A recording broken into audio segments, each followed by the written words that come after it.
Welcome to the 360 show. In this week, we cover India, South Africa, ODI series. It's 1-0 to India. We talk a little bit about Virat Kohli and his mindset, being a clutch player, a BMT player.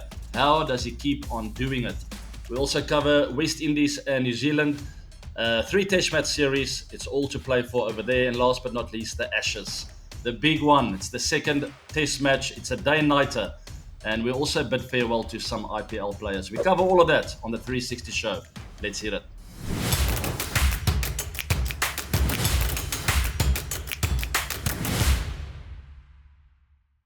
We start with the 360 view. I'm going to hit the stop clock right there. 360 seconds to cover some of the main topics happening in cricket. It's India against South Africa. What a fantastic ODI. We thought India was completely whitewashing South Africa in this first ODI, getting 349 for 8 in their 50 overs. South Africa with a very rocky start. Finally got a little bit of momentum on their side. And big thanks to the tail end once again. It's becoming a bit of a trend as guys like Marco Jansen, Corbin Bosch, and a few others at the back end are actually the ones chipping in and getting the momentum going.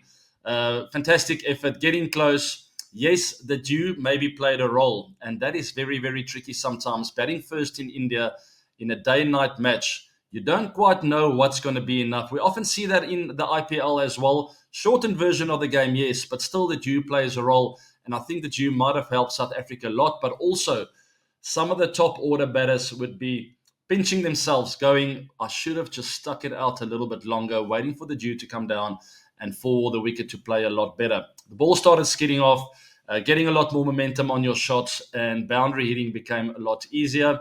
But congrats to India. Fantastic win. Virat Kohli is the talk of the town, coming back from being away for a while. We don't often see him on the television screens anymore. Even I have to get accustomed to that, but it is fantastic to finally see him on the park playing cricket, and you guessed it, getting another 100. Now, there was a period in this game where I think the momentum really shifted big time into India's favor. I always knew chasing in nighttime in India, you will be in the game. But Virat going from 100 to 135 in no time was really the momentum shift. And no one else really chipped in as impactfully as him. Yes, he had KL Rahul there for quite a period of time, but almost didn't really help with the momentum. But it was Virat from 100 to 135 that really changed the match, in my opinion, and really gave India the edge. What makes Virat so good, guys? Being away for so long. Yes, we all know he's fit. He looks after his nutrition. But does he hit a lot of balls these days? He was quoted saying, I've never been a big believer of a lot of preparation. Now, that might come as a surprise to a lot of people. And it just shows you how the mental side of the game plays a huge role. He says he works on his fitness, his nutrition, but doesn't hit a lot of cricket balls these days. And that is quite interesting to hear. He really plays with the mind. We see some of the greatest players in the world, sportsmen and women. I think of Roger Federer, Nadal, Djokovic, Scotty Scheffler in the golfing world. Just constantly finds a way to get in the match on that final day of golf tournaments. Max Verstappen, you didn't see much of him in this year with the racing, but all of a sudden, come the back end of the F1 season, he is there once again. So absolutely fantastic to see Virat coming back from a bit of a spell on the sidelines and getting 100 straight away, playing with his mind and really just trusting in his ability and his years of experience of playing cricket, which is incredibly powerful. All right, let's talk about topic 2. New Zealand hosting the West Indies over there in New Zealand. 3 test match series, which is great, not a 2 or 1 test match series. That is wonderful to see. And we need these teams, guys, to come to the party and not just see the big 3 performing well. We want a closely fought test series between the two nations. I very clearly remember playing against New Zealand for many, many years. Always a very competitive team to play against. At home, they have a lot of experience playing there, obviously, and they have the edge. So it will be tough for the West Indies to go over there and compete, but hopefully they will rock up. Obviously, Team New Zealand getting Kane Williamson back is a big boost for their side. Kane is one of the best players to ever play Test match cricket, and that will not go down for the Windies. But he hasn't played a lot in the recent times, so we'll see what Kane Williamson's form is like. They will play at Christchurch in that first test match, go to Wellington and Mount Maunganui, one of the prettiest cricket grounds I've ever played cricket at. We need teams like the Windies, New Zealand, South Africa, Pakistan, Sri Lanka, all to really be strong to make for the WTC to be a fantastic test format to follow, or test championship to follow, rather. So let's hope for a really good test series between those two nations. England and Australia. All right, it's a day-night test match. Funny enough and weirdly enough, there was a day-night, almost a one-innings kind of, what do you call it, a 4-day match or 3-day match. I see it was only one innings, which is weird. I thought it's going to be like a double innings, almost replicating the test match. It was an invitational Aussie team against England, but England deciding not to play almost any of their players that featured in that first test match. I see Matthew Potts and Josh Tongue featured, and that was about it. No one else played in that warm-up match, which is quite interesting because they had a fantastic opportunity, especially for the batters, who I feel failed in that first test match, to get a bit of a feel of the ping ball going into that second test match, which will be a day-night in Canberra. So interesting times there. Team Australia, with all the momentum, have a fantastic record in ping ball cricket or day-night test cricket. England definitely up against it. I think they spent some time on the golf course, and maybe that is the way forward for them, similar to a Virat, really not believing in hitting too many cricket balls, but more getting that mind fresh and ready. I can relate to that as well. It's all about a balance at the end of the day. Last but not least, we bid farewell to some IPL players as I'm running out of time, and I'll cover that even though I'm going through the clock being up, and there we have it. It's Faf du Plessis, also Andre Russell, and I heard recently, I don't know if it's confirmed yet, but Glenn Maxwell as well, moving on from the IPL. Guys, the thing with the IPL is it's a very long tournament. It's almost a 2.5-month tournament. It's a bit of a marathon. For these guys getting a bit older, I can also relate to that. And the IPL is not only tough on the body, it's also tough on the mind and being away from home if you have a family. These players being a little bit older might see it more, what's the word I'm looking for? More fruitful for him and his family, or for them and their families, to play in different leagues that's a bit shorter, like a month long or 3 weeks long, and spend more time at home, ultimately getting paid a similar amount. If you're not one of the hot shots anymore at the IPL, you could argue that some of the leagues can compete in order for you to sort of feel fresh and still enjoy the game and also spend enough time with your family. So very interesting times as some of the older players are moving on. Andre Russell will still be seen at the IPL, though, as he will be the power coach with KKR, and it's fantastic to see that loyalty of his for many, many years. Spending time at KKR as a player, winning many games, 2 titles, and deciding I'm going to keep that loyalty and still spend time with him as a power hitting coach, which will be very interesting to see. So it is New Zealand against the West Indies over there in New Zealand, the country of not a lot of sunshine. But hopefully the sun will shine on this test series, as we need these two teams to play some proper cricket and to be a great ad for the WTC, the World Test Championship. That is, we need some of the smaller teams, not smaller teams, or the teams that don't feature often. Yes, New Zealand's won it before, but we need the Windies back to their best. We need Pakistan, Sri Lanka, South Africa, all the teams that don't play as often as Team England, India, and Australia to feature and to make this test series very exciting. Guys, all the action is available on FanCode. If you're over there in India, subscribe, or actually get your account ready. Watch this cricket live. It's going to be a great series. I hope you enjoy it. That is it from the 360 view. Let's move on to AB Reacts. As we just mentioned, those players that bid farewell to the IPL, some of them will be featuring at the first topic of AB Reacts, the Nepal Premier League, the NPL. That's ongoing right now. It started on the 17th of November. We'll pull up the log here quickly to show you. Top of the loggers having won 5 in a row. Absolutely fantastic. The Royals. We see guys like Chris Lynn, David Malan, Imran Tayer, Faf du Plessis, Martin Guptill, all of them featuring in this league. Now, I think most of you have heard of the NPL, guys, and I've watched some of the games. It's absolutely fantastic to see countries like that, nations like that, have a big tournament like this with some of the biggest players in the world. We know Nepal is going through some turmoil at home.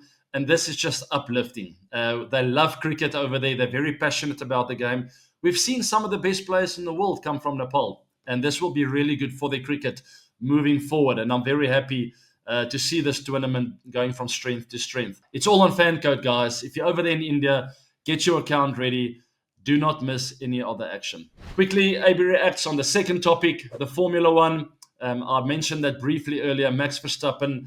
And once again, very similar to Virat Kohli, guys, just that mental edge and that power of the mind. Always believing that you are in the mix no matter what. You might have a couple of obstacles and you might stumble here and there through a challenge or two, but you have that belief that you will always be there. You'll get your chance to dominate. You identify your moments. And these kind of players like a Virat, like a Max Verstappen, Scotty Scheffler, Federer, Djokovic, you name, there are many, many, many sports people that I can mention. They just have this belief that no matter what happens, no matter how bad the weather gets out there, no matter how badly I hit the ball on the day, I will manage to find a way to get back into the swing of things. And I went through a period in my career where I believed that as well. I didn't care how tough the start was or how well I started. I just knew I had this killer instinct in me. And I think these players have a similar kind of mindset that you know that moment will identify itself where you will run through the door. Verstappen's got an opportunity right at the back end with the very last race to sort of run through the door. You will need some favors from McLaren, Piastri, and also Lando Norris. Norris got to finish, I think, below fourth. So it's not all in control or all in the power of Max. But what he can do is what he can control is he can finish at the top of that race. And that's what he will be focusing on. You'll need some luck because it's two of those McLaren drivers that's in the mix. And they'll maybe work together to make sure Norris finishes fourth or better. It's all on fan code. If you're over there in India, watch the action live. Do not miss any of it. I will be right in front of the TV screen watching all of that action with the final race of the Formula One season. I hope you enjoy it. Go watch it on fan code. All right, let's move on to the comms box, guys. What if Abhishek Sharma plays test match cricket? I love the sound of that. Almost similar to Travis Head. We've seen some openers over the years being quite aggressive up front. It can really unsettle the bowling attack in test match cricket. So we'll see if India go along those lines in the future. We know Jaiswal playing really well, quite similar. I don't see both of them actually opening together as left-handers, as both of them are quite aggressive and sometimes a little bit loose outside off. But I definitely do think Abhishek's got a future in test match cricket, and it will be exciting to see him get an opportunity. The scientist meet alien, the collab we all wanted to see for a long time. We're talking about Ravichandran Ashwin. He's also born in, actually on the day of the 17th. And it's funny that you pick up on this. I'm an Aquarius. And what is Ash, by the way? Ashwin being tactical, science. Oh, Virgo. That's it. Yeah, quite tactical, quite a smart guy. Thinks about everything, analyzes everything. And I'm more of a go with the flow kind of guy. Trust my instinct, trust my gut feel. Typical Aquarius, born in February. Funny you picked that up. And I had a fantastic interview with Ash. If you haven't seen it before, go have a look on the videos on YouTube. ODI series and T20I series coming up, India versus South Africa. South Africa has got the best out of India in the test series. Predictions, early and only predictions, because I won't be predicting this one. It's a tough one. Really difficult to say. I think South Africa will be competitive in both the series. It's also on Ash's show called Ashwin. He's quite active on his YouTube channel. So go give him a follow, subscribe to his channel, please, guys. All right, we want a few more collabs, and we will definitely work on that. We have a lot in common with regards to the love for the game. We love analyzing some players and some of the games that go down. So hopefully we will collab a bit more in the future. ABD, now Ashwin has put himself in the BBL. Why don't you come back? Perhaps SA20. Guys, I think those days are gone for me, right? I actually had a lot of fun in the WCL this year, and hopefully I will be fit enough to play again next year. I'm just not in that space of that highest level competitive pressure environment again, where I really have to commit to the team environment, team meetings, analysis, sponsorship, gatherings, meet and greets, photo shoots, all these things sort of people don't know about. And with the WCL, I felt that was really, really low key. My family was there. There wasn't a lot of sponsorship gatherings and meet and greets. And I actually had a lot of fun. And I mean, those things played a huge role in me stepping down. And ultimately, I'm having fun now, but never say never. So I don't know. Maybe I have a lot of fun at the WCL this year, this coming year, and we'll see what happens. We'll analyze it and sort of go through it again once that opportunity comes around to play in the WCL again and see how I feel.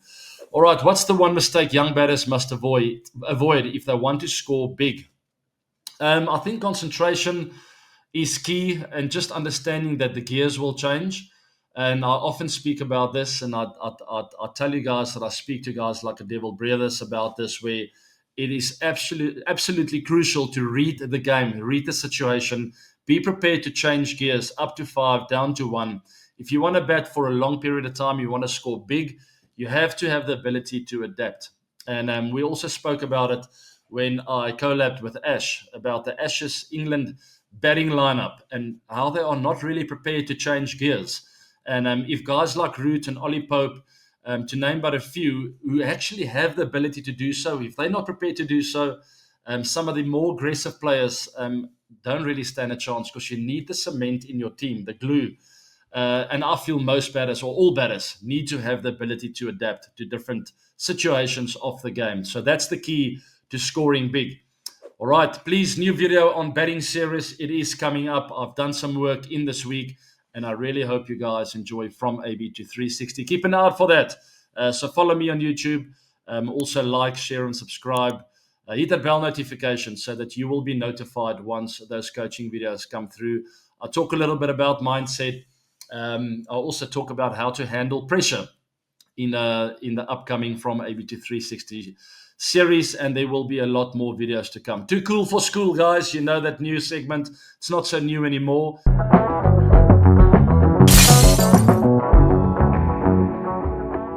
I stumbled across this, and this is something I used to do when I was growing up.